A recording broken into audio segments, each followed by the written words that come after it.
किसान भाइयों, गर्मियों के मौसम में उड़द की खेती से किसान भाई अपना घरेलू खर्च निकाल सकते हैं। उड़द की खेती एक ऐसी खेती है जिसमें कम लागत और कम सिंचाई की आवश्यकता होती है। किसान भाई, सरसों की कटाई के बाद या आपने कोई फसल लगाई है, उसके खेत जल्दी खाली हो जाती है, तो आप गर्मी के मौसम में उड़द की खेती कर सकते हैं। उड़द की फसल 60 से 70 दिन या 65 दिन के मध्य पककर तैयार हो जाती है। ऐसे में आप बरसात में कोई भी फसल लगाना चाहते हैं तो समय पर उसकी बुआई कर सकते हैं।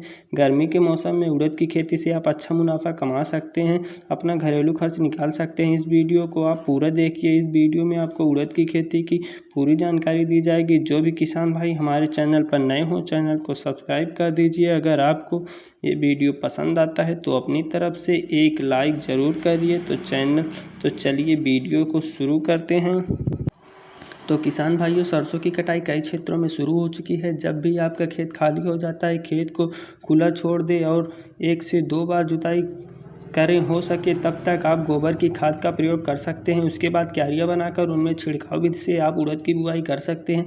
आप सीड ड्रिल की सहायता से भी उड़द की खेती कर सकते हैं। उड़द की फसल में ज़्यादा देख रेख की आवश्यकता नहीं होती है। जैसे ही आपका खेत खाली हो जाता है, खेत में आप गोबर का खाद देना चाहते हैं तो दे सकते हैं। इसके अलावा NPK 12-32-16 के साथ आप उड़द की बुआई कर सकते हैं।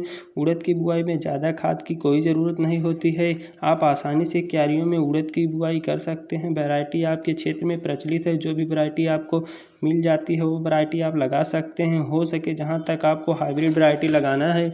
उड़द की बुआई में आप सभी प्रकार की मिट्टी में कर सकते हैं। आपकी फसल 60 से 65 दिन के मध्य तैयार हो जाता है और उड़द की फसल में 3 से 4 बार सिंचाई की आवश्यकता होती है। पहली सिंचाई बुआई के साथ करनी होती है, दूसरी सिंचाई 20 से 25 दिन के आसपास होती है और आप अपने खेत या ज़मीन के अनुसार सिंचाई कर सकते हैं। फसल 60 दिन के मध्य तैयार हो जाता है। उड़द की फसल में खादों के बारे में बात करें तो एक बार आप यूरिया का प्रयोग कर सकते हैं। निराई गुड़ाई जब आप करते हैं तो 25 दिन या 30 दिन के आसपास उस समय आप क्यारियाँ यूरिया दे सकते हैं। यूरिया से उड़द के पौधों की ग्रोथ अच्छे से हो जाएगी। इसके अलावा ज़्यादा ग्रोथ प्रमोटर भी आपको उड़द के फसल में नहीं देना है। स्प्रे के बारे में बात करें तो उड़द की फसल में छोटे छोटे कीट, झिल्लियों, इल्लियों का अटैक होता है। पीला मोज़ेक वायरस या फंगस लगना कई प्रकार की समस्याएं आती हैं। तो इनको कंट्रोल करने के लिए उड़द के फसल में 1 या 2 स्प्रे कर सकते हैं, जिससे कीटनाशक के साथ साथ फंगिसाइड का प्रयोग आपको करना होगा, जिसमें उड़द की फसल में बीमारियां नहीं आती और फसल एकदम सुरक्षित रह सके। उड़द की खेती में कम से कम लागत आती है।